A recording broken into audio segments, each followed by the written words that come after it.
क्योंकि ये जो अब चल रहा है, ये लोग वापस जाएंगे और ये लोग टेक सेवी हैं, ये लोग ईमेल से कम्युनिकेट करते हैं।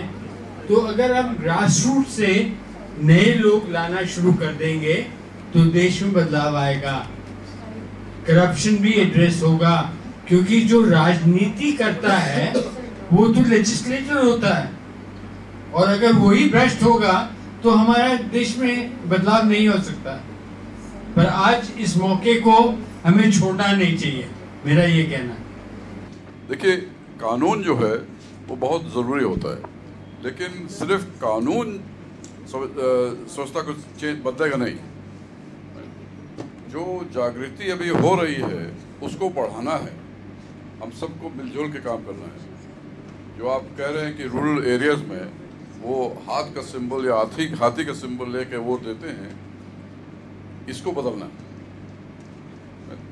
तो इसमें हम लोग सबको मेहनत करके उस जागृति को बढ़ाना है, सिचुएशन को बदलना है। सिर्फ इलेक्टोरल रिफॉर्म्स में हम सेक्शन 8 को चेंज करते हैं उससे नहीं होगा। तो वो ज़रूरी है, कानून ज़रूरी है, बहुत ज़रूरी है। और वो सब मेहनत जागृति करनी है, लोगों को जागृत करके उनको बदलना। अच्छा, just like to actually we need a revolutionary electoral reform. So why should not there be only 2 or 3 national political parties? This is my first question. And secondly, see there are several private limited parties in India which are demonstrating their power on national level. So why not these private limited parties should be banned in different parts of states? So that 2 or 3 national parties can come in. Can I answer that? देखिए, ऐसा है कि आज के हमारे देश में 1007 political parties registered हैं, जिसमें से 37 political parties are of consequence. ये है आज का माहौल, और अबाउट 6700 लेजिस्लेटर्स हैं। तो आप जो कह रहे हैं ये सीविंग ज़रूरी है और होनी चाहिए, हमारा तो विचार ऐसा है। ये देखिए, जब आप किसी HRD कंपनी के पास जाते हैं और कहते हैं हमें बताइए कि किसको हमें देखना चाहिए, तो वो छटाई करके आपको लोग देता है।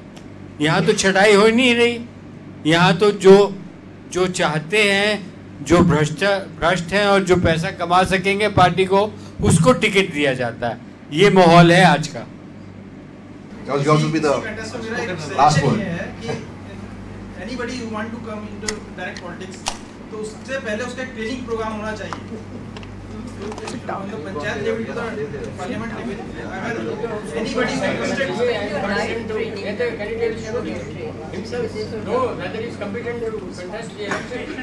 एजुकेशन है ही नहीं है, कोई भी anybody may enter the politics। तो लीड इंडिया करके एक प्रोग्राम हुआ था, टाइम्स ऑफ इंडिया ने किया था, और उन्होंने एक बंदे को ट्रेन भी किया था जिनका नाम मैं भूल रहा हूँ अभी, क्योंकि याद बट ना संजय कौल ने था, दूसरा था, बैंगलोर से था। And this man instead of joining a party on ideology lobbied with all the parties to see who will give the best. So it's a matter of seeing it. So Mishra ji का राजेंद्र मिश्रा। मैं तो यही कह सकती हूँ कि हमारे एजुकेशन सिस्टम में स्काउट एंड गाइड्स हैं जिनके अंदर देशभक्ति की भावना भरी गई, और उनको सिर्फ एक दूसरे को मेडिकल हेल्प देने और डिज़ास्टर में हेल्प करने के साथ साथ ऐसे मौक़ों पर भी अवेयरनेस क्रिएट करने की शुरुआत की गई थी। जब तक मुझे याद है कि मैं छोटी थी और मैंने उसमें पार्टिसिपेट भी किया था, और इसकी स्थापना ही हुई थी कि जब हमारे सैनिक हैं उनका बैकअप के रूप में यूज़ किया जाए। तो मुझे लगता है जिस तरह से हमारी सेना का उपयोग कई बार सिविलियंस प्रॉब्लम्स के लिए की जाती है, इन लोगों को भी बचपन से ऐसा ट्रेन किया जा सकता है। और सिर्फ ये बच्चे ही नहीं, ये छोटे छोटे सॉल्यूशन हैं। सिर्फ स्काउट गाइड ज़रूरी नहीं है कि हमारे एजुकेशन सिस्टम में इस गंभीरता से शामिल किया जाए, सिर्फ एक फॉर्मेलिटी के लिए नहीं। इस तरह से ग्रुप्स जो मोहल्ले में भी होते हैं और RWA के होते हैं, हम लोग हमेशा पेंटिंग कॉम्पिटिशन और वोटरी कॉम्पिटिशन करवाते हैं, तो उनके बीच में जब बच्चों से खेलते खेलते इस तरह की फीलिंग्स उनके अंदर डाली जा सकती है। ये तो जिस तरह से आप कह रहे थे जन जागृति अब अन्ना जी है, तो हम लोग को थोड़ी सी अब ये चूँकि शुरुआत है, आपने देखा होगा कि लगातार पिछले कई वर्षों से इतने सारे आंदोलन हुए, चाहे वो नक्सल आंदोलन है, चाहे किसान आंदोलन है, चाहे जाट आंदोलन है, रेलवे के लिए हर ज़रूरतों के लिए आंदोलन हो रहे हैं। तो धीरे धीरे लोगों के अंदर ये फीलिंग आ रही है कि क्या हर काम के लिए हमको सड़कों पे आना ज़रूरी है। तो अन्ना जी का आंदोलन एक तरह से हम बहुत मैच्योर हो गए कि हमने कोई अहिंसा नहीं दिखाई, कोई वायलेंस नहीं हुआ, छोटी मोटी 2-4 घटनाओं को छोड़ दिया जाए। तो क्या नेक्स्ट स्टेप ये हो सकता है कि हम अपने अपने जहाँ हैं वहाँ पे परिवार से शुरुआत करके बच्चे के अंदर खाली मटेरियलिज्म और टीवी चाहिए, ये चाहिए, वो चाहिए, वो तो हमको चाहिए क्योंकि हमको इकोनॉमिक ग्रोथ चाहिए, लेकिन इसके अलावा देश प्रेम की भावना कैसे आएगी। मैं एक छोटा सा एग्जांपल और बताती हूँ कि मेरी बिटिया एक पर्सनल उदाहरण है कि वो सरदार पटेल विद्यालय में पढ़ती थी, वहाँ पे डांस है, म्यूजिक है, बहुत सारी एक्टिविटी है। उसके साथ एक एक्टिविटी इंट्रोड्यूस की गई नेबरहुड प्रोजेक्ट, जिसमें एक तरह से उसको ये वीक में 2 या 3 दिन स्टे बैक करके 3 घंटे वहाँ रहते थे, और वो उनका नेबरहुड चूज़ किया गया कि आप कहाँ वर्क करोगे। कभी उस इलाके के बच्चे जो नीडी थे उनके स्कूल में आते थे, कभी ये लोग उनके एरिया में जाते थे, कभी उनको सीरियसली पढ़ाई में मदद कर रहे हैं, खेलने में मदद कर रहे हैं, कभी और उनके पूरा शेड्यूल हो गया। और उसका ही एक पार्ट था यूथ पार्लियामेंट, जिसमें उनको वो प्रोजेक्ट दिया गया था और बाकायदा यूथ पार्लियामेंट में उन्होंने उस तरह से सारी एक्टिविटी की जैसे पार्लियामेंट में की जाती है, और मुझे लगता है उन लोगों से ज़्यादा सीरियसली की, आपने अपना एरिया चूज़ किया था देव। तो सवाल ये है कि ज़रूरी नहीं है कि मेरी बच्ची को जाके पॉलिटिशियन बनना है।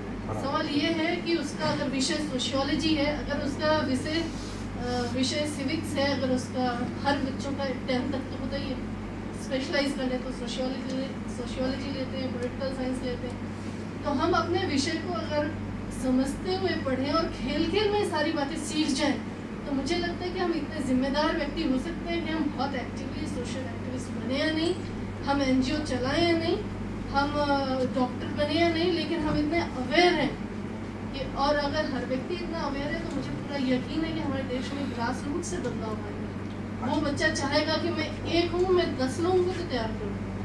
हाँ जी, थैंक यू। बहुत ही सहमत हूँ मैं आपके बात से, और हम एक मूवमेंट स्टार्ट कर रहे हैं जिसका नाम है Karmayuga, the right every wrong generation. ये आप whatever you said, I'm sorry, my name is so whatever you said is exactly what we are doing. The point being that I would ask Meenu to explain this, but you can talk to the whole forum about Karmayuga. So the whole idea is do something in your own space and time. You don't need to join anybody. I just have one question. Dr. Raj, you mentioned that the proportionate electoral system, how long will it take? Do you have some sort of time frame where you're gonna hold this workshop in Germany, and then 2 months later you're gonna come back and present it to the parliament? After that, how long do you think the parliament is going to take to pass some sort of bill? Because as we've seen, the Lokpal bill was introduced many years ago, but Anna Hazare, because he was the face of the movement, it's been expedited. Do you think you need some sort of face for this kind of movement to actually for it to be expedited in the parliament? And then when expedited is the face. Sorry? Maybe the face. Yeah. I mean, as we've expedited, that's something. Very important question. We have given ourselves a total time frame of 10 years, but 3 years are already over. So we are thinking of another 7 years. If the campaign does not succeed in another 7 years' time,